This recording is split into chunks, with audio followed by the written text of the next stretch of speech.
안녕하세요. 오늘은 시진핑 정권은 마윈을 통해서 정적을 제거하려고 하고 있다라는 소식을 전해드리겠습니다.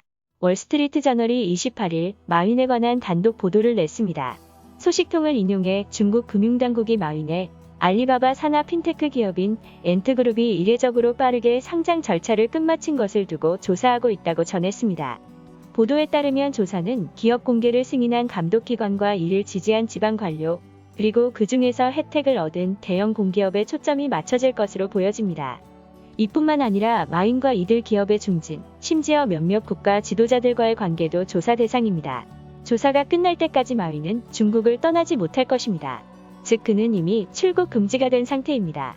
엔트그룹이 금융상품을 분리하고 알리바바도 거액의 벌금을 물은 후에도 시진핑이 마윈을 가만두지 않는 것은 손보기 수준이 민간기업 자산 뺏기 차원이 아님을 의미합니다.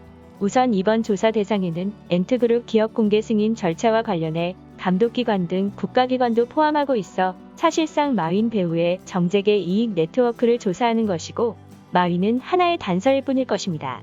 진짜 표적은 마윈과 가까운 장점인 전 공산당 총서기 가문, 류인산 전 정치국 상무위원 가문, 자칭민 전 정치국 상무위원 가문 등임이 분명합니다. 당국이 금융 시스템의 안전을 위해 조사한다는 등의 그럴듯한 이유를 내놓았지만 근본적으로는 엔트그룹이 10억 명이 넘는 가입자를 보유한 알리페이를 활용해 IPO를 계획한 5개 공모펀드의 개인 투자자들로부터 90억 달러 가까운 자금을 신속하게 조달한 것이 문제가 됐습니다. 이런 융자 방식은 다른 차원에서 보면 금융서비스 빅데이터를 활용한 제2의 중앙은행을 만들었다는 의미이기도 합니다. 이는 엄청난 금융 조작 역량을 가진 자원인데다 시진핑과 대립하는 고위 계파의 손에 장악된 것을 의미합니다. 시진핑은 당연히 반길 리가 없을 것입니다. 세계 최대 IPO로 불리는 이번 IPO는 300억 달러 이상의 자금을 조달할 것으로 예상됐는데 시진핑은 자신이 극단적으로 어려울 때 상대가 자기 코앞에서 이런 엄청난 모금을 하는 것을 결코 용납할 수 없었습니다. 현재 중국이 추진하고 있는 디지털 위안화는 시진핑이 달러 체제를 대체하기 위한 궁극적 대응책으로 여겨왔습니다. 하지만 현재로서는 그 효과가 매우 떨어집니다.